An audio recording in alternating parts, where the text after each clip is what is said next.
Hello, everyone. My name is Kriti Singh, and I will be discussing the process of CAPR credentialing for Canada. If you are a physiotherapist who wish to move to Canada and work there as a registered physical therapist, you need to pass the exam called PCE. And to be eligible for PCE, you need to undergo the process called credentialing. CAPR is the Canadian Alliance of Physiotherapy Regulators is organization which conduct the PCE exam as well as the credentialing process. Now let's first understand what is credentialing. If you are a foreign trained PT, CAPR want to determine whether your education credential is equal to Canadian educated physiotherapist or not. I will explain you the whole process in 4 simple, easy steps.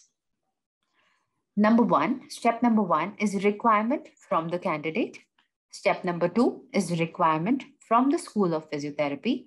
Step number 3 is English proficiency test. And step number 4 is Canadian Healthcare System course. So coming to step number 1, that is requirement from the candidate. CAPR required to fill 3 forms which are easily available on their website. That's Form A, Form B, and Form C. I'll tell you what exactly are these forms. So Form A is your basic detail plus your credit card details for the credentialing fees. Now Form B is the checklist of the documents that you and your school need to send it to CAPR. Form C is the identity document where it could be your passport size picture, and again, your basic details. So along with these 3 forms, you will be required to send a notarized copy of your internship certificate plus your degree certificate. Now coming to step number 2, that is requirement from the university or your School of Physiotherapy. So firstly, you need to notify your School of Physiotherapy that you're undergoing the process of Canadian credentialing, and you have to send the Form D, which is again available on the website of CAPR. Now, university fills this Form D, which is mainly about your clinical hours of your degree course, and with your transcript, they seal it and send it directly to CAPR. Now, coming to step number 3, that is English proficiency test. Here the candidates can undergo academic IELTS. The overall requirement is band 7.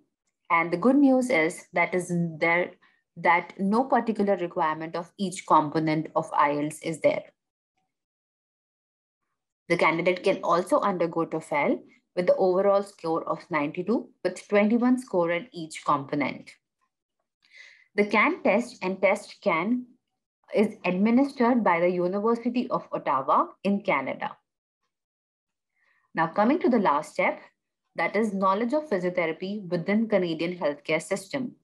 Now all the foreign trained PT are supposed to complete the 6-week online course to be eligible to write PCE. The goal of this course is to provide the understanding of Canadian healthcare system, their culture, and the context of the practice. It's a self-explanatory course conducted by the various College of Physiotherapy. Once all these 4 steps are done, the CAPR has received all your documents, they open your file and they start the process. The process usually takes 10 to 12 weeks. Once your assessment is done, CAPR notify you about your eligibility for PCE exam. And you have 2 years from the date of your letter to make your first attempt at PCE. Now, this is what is required for the CAPR credentialing. Thank you for listening to me, and this information was brought to you by PCE Final Frontier. We help candidates with every step of credentialing process. For any help, you can visit our website, pceff.com, or directly email it to us at support@pceff.com. Thank you.